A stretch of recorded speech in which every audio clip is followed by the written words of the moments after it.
Former tabloid editor, former media executive. For Rebekah Brooks, the fight for her reputation and possibly her liberty has started for real. Andy Coulson, the former News of the World editor and once David Cameron's spokesman, arrived separately. But Mrs. Brooks is seated alongside Mr. Coulson in the dock. The defendants are lined up in order of the charges, some accused of phone hacking, some of paying public officials for stories, and some of hiding evidence from the police. Mrs. Brooks with all three. Their accuser is senior prosecutor Andrew Edis QC. Opening the case, he told the jury the trial would not be an attack on the freedom of the press. But, he said, journalists are no more entitled to break the law than any of us. There is no justification of any kind for journalists to get involved in phone hacking. That's an intrusion into people's privacy. When public officials took payments for stories, he said, it's not the same as a conscience-driven whistleblower. We say where there is a payment, it is always a crime.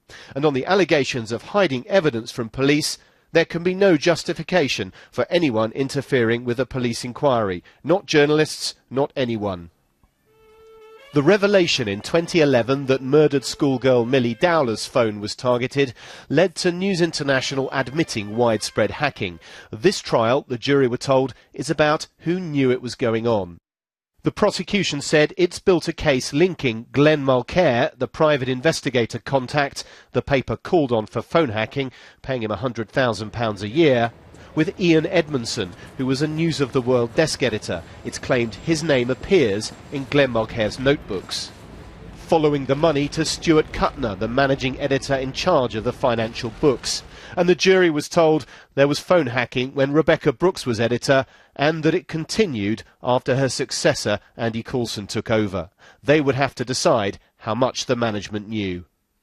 For the first time we can reveal, because the jury's been told, that three other journalists, Greg Miskew, James Weatherup and Neville Thirlbeck, pleaded guilty to conspiracy to hack phones before the trial started. Glenn Mulcaire has admitted new hacking charges, and Clive Goodman, the royal editor, was convicted in 2007. The defendants left court tonight knowing this will be a long and complicated trial, which continues tomorrow with further prosecution submissions. They all deny all of the charges against them. Tom Simons, BBC News at the Old Bailey.